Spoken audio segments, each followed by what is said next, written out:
malakas. Wala kayong monitoring system na pag yung inyo pong rider nagpatay ng app, agad-agad questionin mo, bigyan nyo ng patawag para magpaliwanag. Kasi nangyari talaga yan palagi, yung nagpapatay ng app, especially kapag rush hour or kapag umuulan. And yeah, buti na point out ni Sir Patrick. And para magkolorum sila, and then magcha-charge sila mas malaki. Now, itong pasahero, gusto na makauwi, sige, kahit na triple pa yan.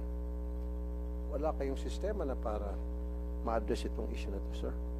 Maraming salamat po, Mr. Chairman. Actually po, meron kaming fraud detection system.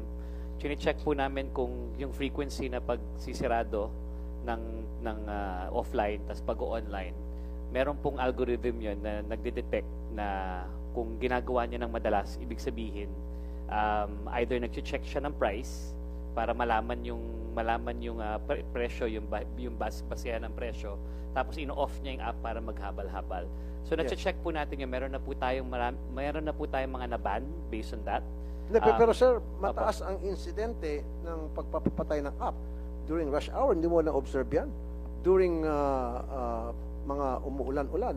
Sir, actually po kami po sa experience po namin, no, for peak hour at for pag umuulan ng konti po, basta hindi po typhoon, actually yung drivers po namin tumataas po yung online.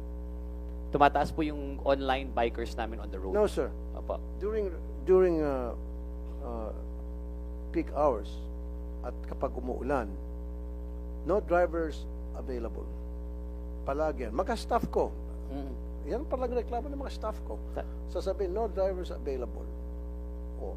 Tama po yan, sir. Kasi, maging sa Grab, pinapatay yung apps. Di ba? Ito si Mr. Baka may kasagutan si Mr. Malungsod. Sir, amin na kami, sir. Ha? Sa tagal kasi ng pilot run, gumugulang na yung mga rider.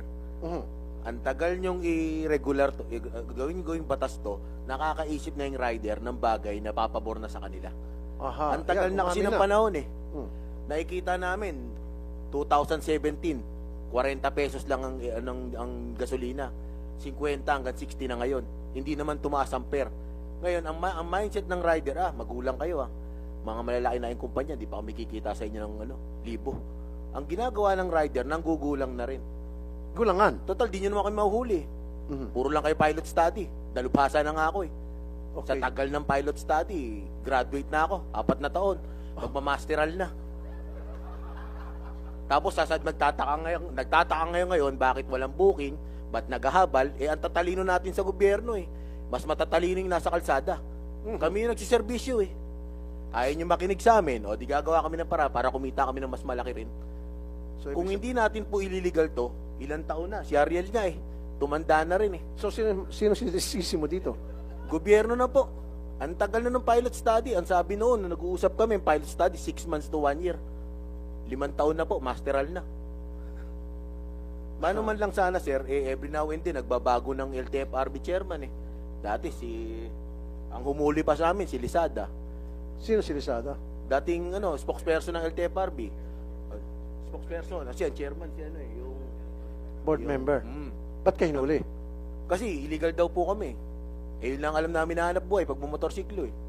Matagal na yung habal-habal eh. Wala pa sila sa gobyerno, may habal-habal na eh.